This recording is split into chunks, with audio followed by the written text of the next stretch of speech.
Yan guys, silip tayo sa activity namin ngayon.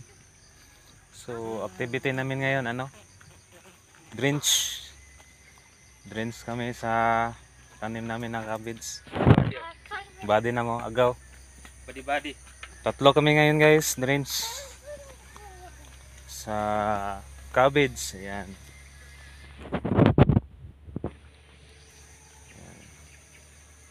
First day, drench sa cabbage. Not less than 25k health.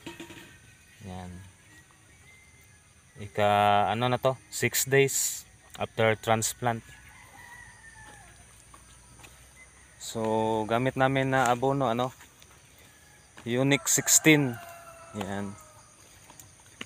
Unique 16. Unique 16 plus chicken manure. So first application sa aming tanim na cabbage. So yan lahat tanim natin. So hindi na natin to nakunan ng dokyo noong pag-transplant natin. Yan. So kahapon pa lang kami dito natapos mag-transplant. Doon banda. Diyan banda. Yan, kahapon pa yan natapos mag-transplant. Dito banda ay 6 days na after transplant. Dito na side.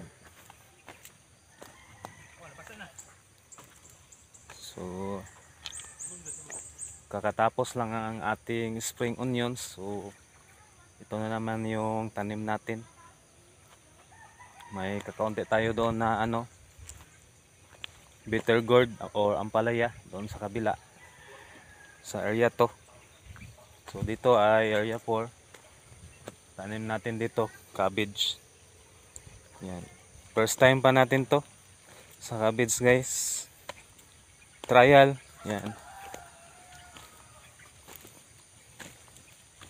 Yan.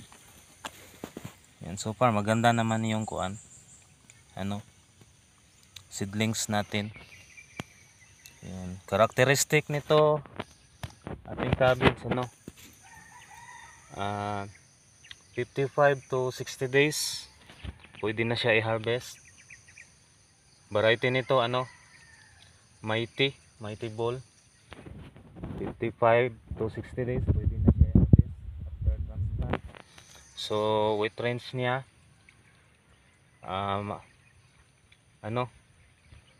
kung hindi ako nagkakamali 1.2 to 1.5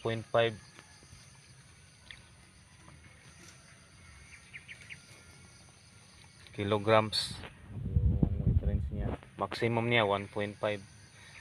So hopefully mag-success tong trial natin na cabbage. Unang subok natin. So yan lang guys.